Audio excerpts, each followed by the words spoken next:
नमस्कार, news at टुडेमा स्वागत छ। म एलबी विश्वकर्मा। गमक्क छ बादल, आकाशमा पानी परेको छैन, वातावरण चिसो छ। राष्ट्रपतिले संसद अधिवेशन आह्वान गरिसक्नु भएको छ, तर पछिल्लो पटक प्रतिपक्षी दल एमालेको बन्धक बनेको संसद सञ्चालन हुने नहुने कुनै निश्चित छैन। श्रीमानहरूको पौठे जोडीको शिकार बनिरहेको अदालतको अन्यल तत्काल साम्य हुने कुनै लक्षण देखिएको छैन। दलहरूको नेतृत्वमा लुचाचुडी छ, सरसर्ती हेर्दा सबैतिर अन्यल छ। देशमा स्थिति देखिँदैन, सरकार नीतिमा चलेको देखिँदैन। शिकार संविधान बन्ने हो कि भन्ने डर छ। एमाले अध्यक्ष केपी ओलीले बिरामी हुँदाहुँदै पनि प्रधानमन्त्रीको कुर्सीमा बस्ने हठ गरे। कोरोना महामारीको कहरका बेला फुर्तिलो प्रधानमन्त्री बनाउन पार्टीबाटै समेत उनलाई दबाब आयो, तर टसमस भएनन्। अन्ततः पार्टी सकियो, सङ्घीयसँगै 6वटा प्रदेशको सरकार पनि ढल्यो। अहिले उनकै दिशामा प्रधान न्यायाधीश चोलेन्द्र जवरा पनि गएका छन्। उनी कोरोना सङ्क्रमण हुँदा समेत ओछ्यानबाटै सर्वोच्च चलाउने दाबी गर्छन्। बार र न्यायाधीशहरूको आन्दोलन सामु टसमस भएका छैनन्। अदालत नै सिद्ध्याउने हुन् कि भन्ने आशंका हुन थालेको छ। सोमबारदेखि कोरोना संक्रमण भएपछि सर्वोच्च अदालतका प्रधान न्यायाधीश चोलेन्द्र शमशेर जबराले उपचार गराइरहेका छन्। शुक्रबार मात्रै डिस्चार्ज भएका जबराले निवासबाटै सर्वोच्च अदालत चलाउने सन्देश न्यायाधीशहरूलाई दिएका छन्। 4 दिनदेखि अदालतमा अनुपस्थित हुँदा समेत औपचारिक विधामा नबसेका जबराले वरिष्ठतम न्यायाधीशलाई कायम मुकायम प्रधान न्यायाधीशको जिम्मेवारी नदिने स्पष्ट पारेका छन्। संविधानको धारा 129 को उपधारा 6 मा प्रधान न्यायाधीश चाहिँ बिदा बसेको कारणबाट, विदेशमा गएको कारणबाट वा बिरामी परेको कारणबाट या अन्य कुनै कारणबाट चाहिँ उहाँ चाहिँ काम गर्न नसक्ने अवस्था भएमा र सर्वोच्च अदालतमा हाजिर हुन नसक्ने अवस्था परेमा वरिष्ठतम न्यायाधीशले कामु भएर चाहिँ न्याय प्रशासन प्रमुखको हैसियतले काम गर्नेछ भन्ने व्यवस्था गरेको छ। र यही व्यवस्था अन्तर्गत चाहिँ अहिले प्रधान न्यायाधीश चाहिँ बिरामी भएको र अदालतमा आउने अवस्था नभएको, किनभने उहाँ कोभिड पोजिटिभ हुनुहुन्छ र उहाँ अदालतमा पनि आउन नसक्ने, उहाँ अरूसँग पनि सम्पर्कमा आउन नसक्ने कारणबाट उहाँले अब काम गर्न नसक्ने परिस्थिति भएको हुनाले वरिष्ठतम न्यायाधीश दीपक कार्कीले चाहिँ कायम मुकायम न्यायाधीशको प्रधान न्यायाधीशको हैसियतले स्वतः काम गर्न पाउँछ। त्यो स्वतः काम गर्न पाउने कुरालाई पनि अब अहिलेको हाल प्रधान न्यायाधीशले चाहिँ त्यो संविधानको भावना र मर्म विपरीत कामु प्रधान न्यायाधीश को जिम्मेवारी चाहिँ वरिष्ठतम न्यायाधीशलाई चाहिँ दिन चाहिँ इन्कार गरेको। प्रधान न्यायाधीश कार्यालयमा उपस्थित नहुने र कायम मुकायमको जिम्मेवारीमा पनि केही नरहने अवस्थाले अदालत नेतृत्व विहीन भएको भन्दै कानुन व्यवसायीले प्रश्न उठाएपछि 18 न्यायाधीश बिहीबार दिउँसो छलफलमा बसेका थिए। उनीहरूले बैठक हलबाटै जबरालाई फोन गरेर विधामा बस्न र कायम मुकायम तोकेर निकास दिन आग्रह गरे, तर उनको जवाफ चित्त बुझ्दो आएन। उहाँले चाहिँ बाधा अर्चन सिर्जना गरेको कारणबाट नेपाल बार को तर्फबाट र सर्वोच्च बारको तर्फबाट चाहिँ यस विषयमा चाहिँ हिजो हामीले ध्यान आकर्षण गराउन गएका हौँ न्यायाधीशहरूलाई। र यो संवैधानिक प्रावधानबाट स्वतः जाने कुरा हो। उहाँ यदि हाजिर हुनुभयो भने सर्वोच्च अदालतमा हाजिर हुनु, प्रधान न्यायाधीश हाजिर हुनुभयो भने कामु प्रधान न्यायाधीश स्वतः जाने भन्ने कुरा हाम्रो सर्वोच्च अदालतको पहिल्यै एउटा फैसलामा नजिर समेत कायम भइसकेको हुनाले यसमा विवाद छैन। तर व्यवहारमा उतार्नलाई हालको प्रधान न्यायाधीशले नमानेको अवस्थामा चाहिँ हामीले आपत्ति गरे। प्रधान न्यायाधीश अदालत उपस्थित हुन असमर्थ रहेको अवस्थामा कायम मुकायमको जिम्मेवारीमा वरिष्ठतम न्यायाधीश रहने व्यवस्था संविधानको धारा 129 को उपधारा 6 अनुसार विदा बस्नुपर्ने व्यवस्था छ। तर संविधानले निर्दिष्ट गरेको नियम कार्यान्वयन गर्न जबरा तयार छैनन्। दुई प्रधान न्यायाधीश अदालतमा उपस्थित भएर हैन काम गर्न सक्ने स्थिति भएन भने त्यहाँ काम तोक्ने व्यवस्था पनि छ। त्यसो भए भन्नाले हामीले उठाएको सवाल के हो भन्दाखेरि आखिरमा नेतृत्वै नभए चिज त के हुन्न नि, हैन। अब यो अहिले अदालतको नेतृत्व कसले गरिरहेछ? जबराले मंगलबार अदालत उपस्थित नै नभई अस्पतालबाटै पेशी तोकेपछि रुष्ट बनेका कानून व्यवसायीले बुधबार बहस बहिष्कार गरेका थिए। गोला प्रथाबाट पेशी तोकिएको पहिलो दिन नै अधिकांश मुद्दाको सुनवाई भएन। कानून व्यवसायीले न्यायालयको नेतृत्व नै खाली भएको गम्भीर सवाल उठाएपछि न्यायाधीशहरू इजलास छाडेर छलफलमा बसेका थिए। घरबाटै अदालत चलाउने जबराको सन्देश न्यायाधीशहरू मार्फत पाएपछि कानून व्यवसायीले आपत्ति जनाएका हुन्। कानून अनुसार सरकारी निवासबाट सर्वोच्चको प्रशासनिक काम गर्न भने पाइँदैन। अहिले अदालत सर्वोच्च अदालतमा कुनै प्रब्लम भयो कोसँग तक गर्ने, सबैको नेतृत्व हुन्छ। अब राजा भए ठाउँमा पनि राजा मर्दा क्रिया बस्दैन, जेठो चोरो आएर उसले होइन कार्यभार सम्हाल्या हुन्छ। नेपाल बार र सर्वोच्च बारले कायम मुकायमको जिम्मेवारी लिन वरिष्ठतम न्यायाधीश दीपक कुमार कार्कीलाई आग्रह गरेका छन्। बारका अध्यक्ष चण्डेश्वर श्रेष्ठ र सर्वोच्च बारका अध्यक्ष पूर्णमान शाक्यले 18 न्यायाधीशसँगको छलफलमा समेत यस विषयमा छलफल गरेका थिए।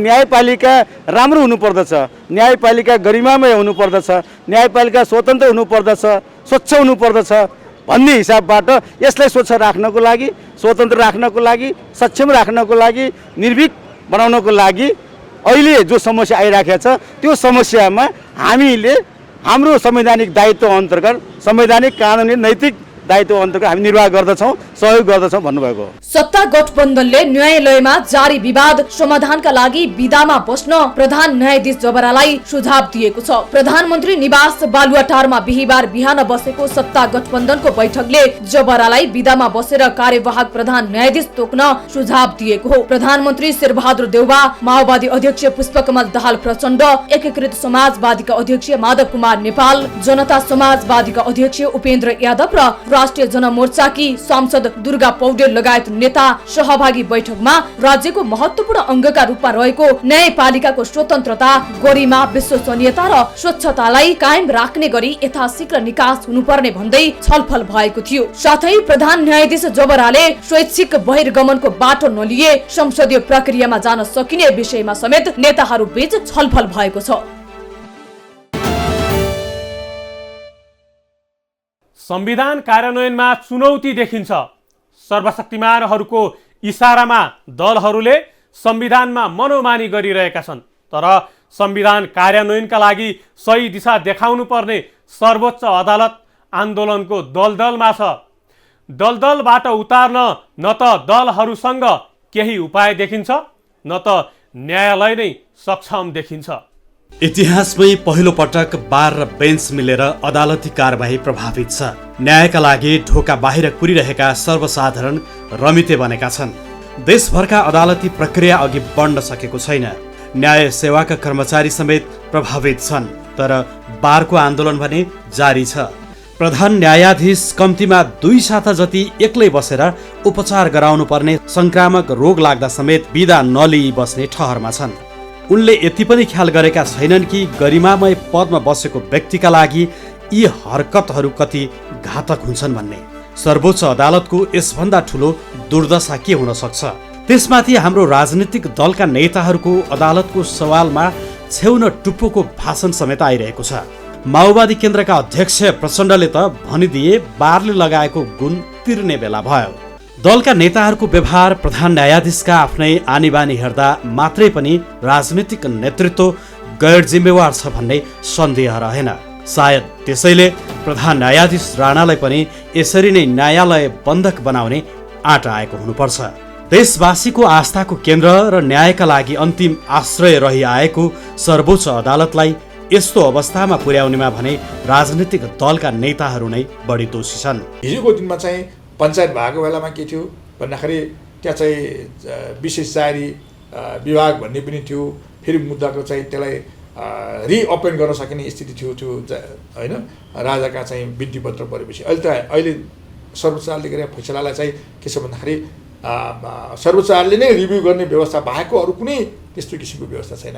अब त्यसले चाहिँ यो अदालत किसिमले चलेन भने त्यसले विकास निर्माणको कुरोलाई पनि असर गर्छ, अपराध बढ्ने कुरो पनि हुन्छ। किनभने अपराधलाई छोडिदिए के हुन्छ, अब भ्रष्टाचारलाई छोडिदियो भने के हुन्छ होइन, विकास निर्माणका विषयमा चाहिँ ठिक किसिमले निर्णय गरेन भने के हुन्छ। त्यस्तै राजनैतिक विषयमा पनि अदालतमा मुद्दा परिरहेछ, चाहे त्यो संवैधानिक नियुक्तिका कुरा हुन्, चाहे अरू राजनीतिक पार्टीहरूका होइन, त्यो गठन पुनर्गठन विघटनको जो प्रक्रिया छ त्यो भइरहेको छ। त्यसैले अदालतमा ठिक किसिमले न्याय सम्पादन भएन भने त होल त्यसले चाहिँ सिङ्गो सिस्टमलाई असर गर्छ, सिस्टम कोल्याप्स हुने सम्भावना रहन्छ। त्यो सिस्टम कोल्याप्स भयो भने राज्य नै असफल हुने भएर छ। हिजो 47 सालको संविधान असफल हुनुमा अथवा त्यसलाई चाहिँ परिवर्तन गर्नुपर्ने अवस्थामा पुग्दा चाहिँ वास्तवमा त्यहाँ न्यायालयको भूमिका पनि छ हेर्नुहोस्। किनभने त्यो 47 सालको संविधानलाई कार्यान्वयन गर्ने क्रममा न्यायपालिकाभित्र मुद्दाहरू आउँदाखेरि के किसिमले फैसला नभएको कारणले गर्दाखेरि त्यो एकचोटि पनि संसद नभइकन गयो। अहिले 72 सालको संविधानले जो फङ्सन गरिरहेछ, यदि यो न्यायपालिकाले ठिक किसिमले निर्णय काम नगर्ने असफल हुने भने त संविधान असफल हुने हो नि। त्यो संविधान असफल हुने भन्न साथ व्यवस्था असफल हुने हो, व्यवस्था असफल हुन साथ राज्य असफल हुने हो। त्यो ठाउँतिर हामी त्यसरी चाहिँ हामी डोरिरहेको छ होइन। त्यसो भए हुनाले चाहिँ न्यायालयले चाहिँ जुन ठिक किसिमले चाहिँ काम गरेन, न्यायालयले आफ्नो दायित्व पुरा गरेन, न्यायालयले चाहिँ संविधान अनुसार चाहिँ आफ्नो दायित्व पुरा गरेन भने त त्यसले राजनीतिमा प्रत्यक्ष रूपले असर गर्छ र त्यो राजनीतिक व्यवस्था नै असफल हुने ठाउँमा पुर्याउँछ हेर्नुहोस्। त्यसो भए हुनाले चाहिँ के छ भन्दाखेरि न्यायालयभित्र न्यायालयलाई स्वतन्त्र रूपले राख्न जरुरी छ। न्यायालयले चाहिँ न्याय सम्पादन गर्दा ठिक किसिमले चाहिँ सम्पादन गर्नुपर्ने जरुरी छ। त्यो गरेन भने राजनीतिमा अवश्य पनि असर गर्छ। प्रधान न्यायाधीश राणासँग सत्तारूढ गठबन्धन र प्रधानमन्त्री शेरबहादुर देउवा नै बढी नै अनुगृहित भएका हुन् या डराएका हुन्, यो भने समयले बताउला। उनले मन्त्री परिषदमा भाग खोज्दा समेत प्रतिवाद नगरी खुरुखुरु उनले चाहेका मान्छेलाई आफ्नो पार्टीका इमान्दार कार्यकर्ता हुन् भनेर मन्त्री बनाउनु देश र शासन पद्धतिप्रति गरिएको बेइमानी थियो। देशलाई यस्तो सङ्कटबाट मुक्त गर्ने मूल दायित्व प्रधान न्यायाधीश राणाकै हो। तर अहिलेसम्मका क्रियाकलाप हेर्दा राणाबाट त्यस्तो अपेक्षा गर्न सकिने देखिँदैन। त्यस अवस्थामा सत्तारूढ गठबन्धन सर्वोच्च अदालतको गाँठो फुकाउन अगाडि सर्नुपर्छ। राणा विधामा बस्न पनि नमान्ने हो भने उनी विरुद्ध महाअभियोग दर्ता गरेर पनि सर्वोच्च अदालतमा कायम मुकायम प्रधान न्यायाधीश तोकिने र कारबाही सञ्चालन हुने उपाय अपनाउनुपर्छ। किनकि अबको केही दिनमै देशभरका उच्च अदालतमा 80 न्यायाधीशको पद खाली हुँदैछन्। हालसम्म 25 भन्दा बढी न्यायाधीशले अवकाश पाइसकेका छन्। यही क्रम जिल्लाहरूमा सुरु भएको छ। सर्वोच्चका न्यायाधीश मध्ये मीरा खड्का आउने वैशाख 2 मा र तेजबहादुर केसी त्यसको 7 दिनपछि अवकाश पाउँदैछन्। यी रिक्त न्यायाधीश पूर्ति गर्ने क्रमको मुख्य पात्र प्रधान न्यायाधीश नै हुन्। तर उनी अहिले कोरोनाले थलिएर भर्खर अस्पतालबाट घर फर्किएका छन्। प्रधान न्यायाधीश नै न्याय परिषद र न्याय सेवा आयोगको अध्यक्ष हुने व्यवस्था छ। न्याय सेवाका कर्मचारीको सरुवा, बढुवा र नियुक्तिका कामहरू त्यही आयोगले गर्ने हो। राजनीतिको नयाँ रोडम्याप देखाउन रेखाहरू अघि सरेका छन्। नयाँ पुस्ताको गीत घन्काउँदै परिवर्तनको नारा रेखाहरूले बोकेर कमल थापा अघि चुनौतीको रूपमा उभिएका छन्। अभिनेत्री रेखा थापा सहितको समूह एजेन्डा उही पुरानै राज संस्था पुनस्थापनाको बुढाहरूले सकेनौँ, हामी युवा गर्छौँ भन्ने, पार्टीमा परिवर्तन चाहने भन्ने युवाहरू व्यवस्था चाहिँ पुरानै रोज्ने। पूर्व पञ्चहरुको पार्टी राष्ट्रिय प्रजातन्त्र पार्टी राप्रपालाई महाधिवेशन लागेको छ। तर विगतमा भन्दा यसपालि महाधिवेशन रोचक हुने देखिएको छ। किनकि यसपटक राजाको नाममा राजनीति गरेर पार्टीभित्र राजा बनेकाहरूलाई चुनौती दिन नयाँ पुस्ता अघि सरेको छ। नेतृत्वको दावी गरिरहेको राजावादी पार्टीमा आएको नयाँ पुस्ता राजनीतिमा राजा फर्काउने नयाँ दिशा लिएर आएको दावी गर्छ। यो नेतृत्व परिवर्तनको मुद्दाले हाम्रो विजयले नेतृत्व परिवर्तन मात्रै हुँदैन, कोही मानिसहरू पार्टीको अध्यक्षको रूपमा हुनुहुन्थ्यो, अब उहाँको बदला अर्को मान्छे आउने काम मात्रै हुँदैन। यसले फेरि पनि म दोहोऱ्याएर भन्छु, पार्टीमा रहेको परम्परागत गुटको पनि अन्त्य हुन्छ र नेपालको राजनीतिमा राष्ट्रिय प्रजातन्त्र पार्टीले नयाँ सन्देश पनि दिन्छ। देशको ठुलो पार्टी हुँ भन्ने काङ्ग्रेस कम्युनिस्टहरूमा हुन नसकेको काम हुन्छ। तर आज राष्ट्रिय प्रजातन्त्र पार्टीले आँट गरेको छ, हामीले आँट गरेका छौँ। हामीले राष्ट्रिय प्रजातन्त्र पार्टीमा मात्रै नयाँ नेतृत्व स्थापना गर्ने कुरा गरिराखेका छैनौँ, नेपालको राजनीतिमा अब पुस्तान्तरणको नेतृत्व हस्तान्तरणको अभियानको समेत राष्ट्रिय प्रजातन्त्र पार्टीले नेतृत्व गर्दैछ। यो हामी सबैको लागि सुवर्ण अवसर हो। राष्ट्रिय प्रजातन्त्र पार्टीले एउटा इतिहासको निर्माण गर्दैछ। यसपटक कमल थापालाई फेरि एकपटक दोहोरिन सहज छैन। यद्यपि उनी नौजवानका लागि एक्लो वृद्ध काफी रहेको दावी गरिरहेका छन्। राप्रपामा चुनावको दौडमा सेलिब्रिटीहरू पनि छन्। प्रजातान्त्रिक राजनीतिका पुराना खेलाडी अघि चुनौती बनेर नायिका रेखा थापा समेत महामन्त्रीको दावी गरिरहेकी छिन्। पार्टीलाई जीर्ण बनाइसकेको अवस्थापछि पार्टी नै नहराउने अवस्था भएपछि दोस्रो पुस्ताले जुन अभियान थाल्नुभएको हो, हामी सबैजनाले जुन अभियान थालेको छौँ त्यो अभियानको एउटा अभियानकर्ताको रूपमा म आफूलाई उभिरहेको छु। र यो मेरो उम्मेदवारी चाहिँ किन भन्दा वर्षौँदेखि एउटै व्यक्तिले पटक पटक आफै मात्रै पद र प्रतिष्ठामा पुग्नुपर्छ र अरू महिलाहरूलाई चाहिँ अगाडि बढाउनको लागि कुनै पनि प्रकारको एक्सर्साइज देखिएन। र जति पनि कार्यकर्ता हुनुहुन्छ, जति पनि नेताहरू हुनुहुन्छ जिल्लाका, प्रदेशका, उहाँहरूले चाहिँ खालि 4-5 जनालाई मन्त्री या चाहिँ पदमा पुर्याउनको लागि मात्रै यो पार्टीमा लागेको हो जस्तो मलाई लाग्दैन। र यो दोस्रो पुस्ता पार्टीको लागि पनि आवश्यकता छ र देशको लागि पनि आवश्यकता छ। विगतमा माओवादी लगायत गणतान्त्रिक शक्तिहरूसँग दोस्ती गरेकी नायिका थापाले प्रजातन्त्रमा राजतन्त्रको बहार ल्याउने सपना बोकेकी छिन्। विगतकाहरू सधैँ सत्तामा रहिरहन खोजेको भन्दै राप्रपामा राजनीतिमा पुस्तान्तरणको सपना उनले बोकेकी छिन्। उहाँहरूलाई मैले यो पार्टी रहुन्जेलसम्म र यो अर्को महाधिवेशन आउन्जेलसम्म यदि यो पार्टी रहेछ, महाधिवेशन भएछ भने फेरि एकपल्ट उहाँहरूसँग भेट्ने मेरो अवसर पनि जुट्छ भन्दा भन्दै मैले उहाँहरूको मतको सम्मान गर्दै यो पार्टीमै म बसिरहेको, कुनै भूमिका नहुँदा पनि, निष्क्रिय हुँदा पनि म मतलाई सम्मान गर्दै बसेको मान्छे। सुन्नुहोस् न, र तपाईँले जुन भन्यो म राजनीतिमा मलाई लाग्छ म 10-11 वर्ष भइसक्यो यो राजनीति विषयमा अध्ययन गर्न थालेको, राजनीतिमा होमिएको, यो देशको बारेमा चिन्ता। र म राजनीतिमा नहुँदै पनि मेरो चलचित्रले के सन्देश दिइरहेको थियो भने महिला, युवाको विषयमा र यो देशको विषयमा, यो माटोको विषयमा, यो भूगोलको विषयमा नै चलचित्र बनाउने भएको कारणले मेरो चलचित्र हेर्दा पनि थाहा हुन्छ कि मेरो चलचित्रले के अङ्कित गरिरहेको हुन्छ। पार्टीमा नयाँ सत्ता चाहने रेखा देशमा भने पुरानै सत्ता फर्काउन चाहन्छन्। झन्डै 204 वर्ष लामो राजनीतिकमा एकल परिवारवादी राजाहरूको संस्कारमा हुर्किएको राप्रपाले रेखाको सपना पूरा गर्ने अवस्था भने कमै देखिन्छ। यद्यपि उनले आफ्नो अडान निरन्तर कायम राख्ने बताएकी छिन्। म जन्मिने बित्तिकै कुनै दलको झन्डा बोकेर हिँड्दैमा म चाहिँ नेता भइहाल्ने र यो देशको सेवा गरेर त म अर्को क्षेत्रबाट पनि बसिरहेको मान्छे हो नि। र एउटा क्षेत्रमा सफल भइसकेपछि के त भन्दा आफ्नो देशको सेवा गर्ने अधिकार त मैले नागरिकता लिँदै लिएको।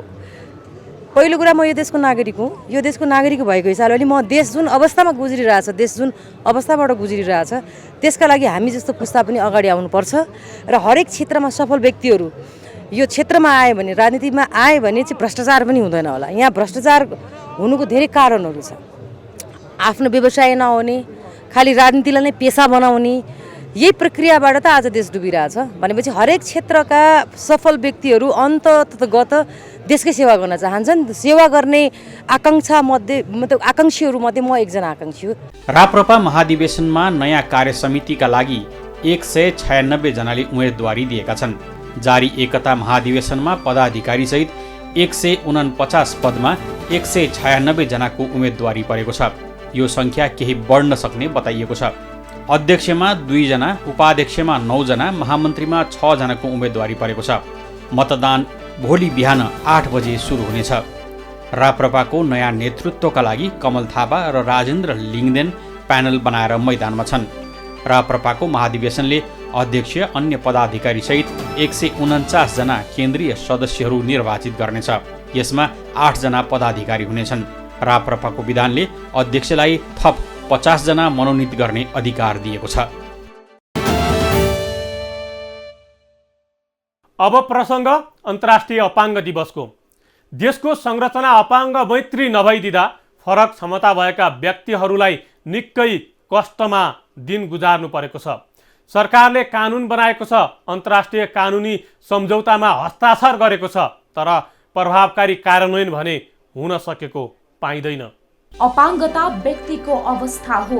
अपाङ्गताको अवस्थालाई प्रत्येक अरू व्यक्तिहरूका अवस्था जस्तै सरल रूपमा लिन सकिन्छ, तर समाजले यो अवस्था भएकालाई जटिल बनाइदिँदा अपाङ्गता भएकाहरूका सकसहरू बढ्दा छन्। सरकारले नीति कार्यान्वयनमा गर्ने अवहेलनाले अपाङ्गता भएका व्यक्तिहरूले अवसर समेत पाउन सकेका छैनन्, तर नीतिमा फरक क्षमता भएका व्यक्तिलाई संरक्षण गर्ने प्रतिबद्धता गरिएको छ। उनीहरूको जीवनमा आमूल परिवर्तन ल्याउनको लागि सबैभन्दा महत्त्वपूर्ण कुरा भनेको चाहिँ नीति तथा कानुन नै हो, होइन? अनि यस दृष्टिकोणबाट हेर्दाखेरि चाहिँ नेपाल दक्षिण एसियामा चाहिँ सबैभन्दा अग्र स्थानमा देखिन्छ, किनभने नेपालले सन् 2010मा यो अपाङ्गता भएका व्यक्तिहरूको अधिकार सम्बन्धी अन्तर्राष्ट्रिय महासन्धि भन्ने छ, यसलाई चाहिँ हामी छोटकरीमा CRPD भन्छौँ। यो CRPD को अनुमोदन गरेर यसले चाहिँ अति भर्खर गएको 2 वर्ष अगाडि चाहिँ यसले नयाँ अपाङ्ग भएका व्यक्तिहरूको अधिकार सम्बन्धी नयाँ ऐन समेत बनाइसकेको छ। यो ऐन बनाउनुको चाहिँ मुख्य उद्देश्य चाहिँ के हो भन्दाखेरि चाहिँ यो CRPD मा भएको अधिकारलाई चाहिँ पूर्ण रूपमा आत्मसात गर्दै अपाङ्गता भएका व्यक्तिहरूको जीवनमा आमूल परिवर्तन ल्याउनका लागि यो कानुन चाहिँ निर्माण गरिएको छ र यो कानुनको आधारमा चाहिँ अन्य थप कार्यक्रमहरू पनि छन्। जस्तो सरकारी तहबाट चाहिँ राज्यले विभिन्न प्रकारका कार्यक्रमहरू पनि गर्दै आइरहेको छ। तर यसमा वास्तविक रूपमा भन्दाखेरि चाहिँ यो जति कार्यक्रमहरू ल्याइएको छ ती कार्यक्रमहरू अहिले पनि यथेष्ट छैनन्। नीतिगत तहमा थुप्रै परिवर्तनहरू भएका छन्, तर वास्तविक रूपमा मानिसको दैनिक जीवनमै परिवर्तन आउने गरी चाहिँ जुन प्रकारको चाहिँ हामीले परिवर्तन देख्न चाहेको छौँ अपाङ्गता भएका व्यक्तिहरूको जीवनमा, त्यो चाहिँ अहिलेसम्म पनि त्यस्तो खालको चाहिँ एकदमै असाधारण खालको चाहिँ व्यापक परिवर्तन भएको यतिको लामो समय पनि देख्न सकिरहेको छैन। अन्य व्यक्तिको तुलनामा अपाङ्गता हुनु भनेको शरीरको कुनै एक वा सोभन्दा बढी अङ्गमा जन्मजात वा जन्म पश्चात हुने घटना वा दुर्घटनामा परेर शारीरिक विकृति आउनु र त्यो अङ्गले सक्रिय रूपमा काम गर्न अवरोध हुनु हो भन्ने कुरा समाजले नबुझिदिँदा अपाङ्गता जटिल बनेको हो। त्यसमाथि सरकारले जीवन रूपान्तरणका कामहरू समेत सार्वजनिक गर्न सकेको छैन। यसरी चाहिँ मैले हेर्दाखेरि चाहिँ मलाई कहिलेकाहीँ के लाग्छ भन्दाखेरि चाहिँ हाम्रो यो समग्र अपाङ्गता आन्दोलनको पनि यसभित्र पनि एउटा अन्योलता छ। हामी अपाङ्गता भएका व्यक्तिहरूको चाहिँ सबैभन्दा पहिलो शर्त के हो त हाम्रो विकासका लागि चाहिने भन्ने कुरा चाहिँ हाम्रा आधारभूत मुद्दाहरूको पहिचानमा चाहिँ कमजोरी छ। मैले हजुरलाई यो कुरा कहाँ जोड्न खोजिरहेको छु भन्दाखेरि चाहिँ अपाङ्गता भएका व्यक्तिहरूको चाहिँ जीवनमा परिवर्तन ल्याउनको लागि सबैभन्दा पहिलो शर्त भनेको चाहिँ हामी मैत्रीपूर्ण संरचना हुनु पर्यो, होइन? यी संरचनाहरू हेर्दाखेरि चाहिँ हामी ठुला ठुला अधिकारका कुराहरू चाहिँ गर्यौं, तर देखिने रूपमा चाहिँ मानिसलाई चाहिँ दिनानुदिन प्रत्येक पल पल चाहिँ जुन प्रकारको चाहिने आधारभूत संरचनाहरू निर्माण हुनुपर्ने हो ती आधारभूत संरचनाहरू छैनन्। ती आधारभूत संरचनाहरू चाहिँ नभइसके पछाडि चाहिँ उसको जीवनमा चाहिँ विभिन्न प्रकारका अवरोधहरू सिर्जना भएर ऊ फेरि पनि ऊ जुन अवस्थामा थियो त्यो अवस्था भन्दा पनि अझै समाजको चाहिँ सबैभन्दा बढी पीडमा गएर बस्नुपर्ने बाध्यता छ। त्यसकारणले गर्दाखेरि चाहिँ मलाई के लाग्छ भन्दाखेरि अहिले पनि हामीले यसरी हेर्यौं भनेदेखि चाहिँ एउटा अपाङ्गता व्यक्तिलाई चाहिँ आत्मनिर्भर पूर्वक चाहिँ ऊ बाँच्नको लागि चाहिने आधारभूत संरचनाहरूको चाहिँ धेरै नै अभाव छ, यसमा बन्न सकेको चाहिँ छैन। नेपाल सरकारले पनि अपाङ्गता भएका व्यक्तिको अधिकार सम्बन्धी ऐन 2074 को 2 को ख ले अपाङ्गता भएका व्यक्ति भन्नाले मनोसामाजिक, बौद्धिक वा इन्द्रिय सम्बन्धी दीर्घकालीन अशक्तता, कार्यगत सीमितता वा विद्यमान अवरोधका कारण वा अन्य व्यक्ति सरहको आधारमा पूर्ण र प्रभावकारी ढंगले सामाजिक जीवनमा सहभागी हुन बाध्य भएका व्यक्ति सम्झनु पर्दछ भनेको छ। त्यसैगरी अपाङ्गता भएका व्यक्तिको अधिकार सम्बन्धी महासन्धि 2006 को धारा 1 मा पनि दीर्घ अशक्तताद्वारा सिर्जित विभिन्न अवरोधका कारणले समाजमा अन्य व्यक्ति सरह समाज आधारमा पूर्ण र प्रभावकारी ढंगमा सहभागी हुन बाध्य हुने अवस्था भएका व्यक्तिलाई अपाङ्गता भएका व्यक्ति भनेर परिभाषित गरेको छ, तर अझै उपेक्षा र उत्पीडन भने रोकिएको छैन। विगत 2064 देखि यता जुन प्रकारको नेपालमा यो आरक्षणको चाहिँ नीति लागू भयो, यो आरक्षणको नीति लागू भइसकेपछि खालि केवल चाहिँ महिला मधेसी जनजाति दलित मात्रै होइन, पिछडिएको क्षेत्र लगायत अपाङ्गता भएका व्यक्तिहरूलाई पनि नीतिगत रूपमै चाहिँ 5% आरक्षणको चाहिँ सुनिश्चित गरिएको छ। त्यो गरिनु भनेको चाहिँ नेपाल सरकारले चाहिँ यो निजामती कर्मचारीमा चाहिँ उनीहरूलाई पनि अरू जसरी नै चाहिँ सहज उनीहरूको चाहिँ रोजगारीमा चाहिँ पहुँच होस् भनेर गरिएको सुनिश्चितता हो। अनि त्यसै गरी चाहिँ अन्य रोजगारको सिलसिलामा पनि विभिन्न प्रकारका चाहिँ तपाईँको यो रोजगारको लागि चाहिँ आरक्षित गरिएको व्यवस्थाहरू चाहिँ छ। तर यो कस्तो खालको छ भन्दाखेरि चाहिँ नीतिगत मात्रै छ। तर जुन चाहिँ रोजगार दिने रोजगारदाताहरू उनीहरूको अहिले पनि अपाङ्गता भएका व्यक्तिहरूप्रति हेरिने दृष्टिकोणमा खासै परिवर्तन भएको पाइँदैन।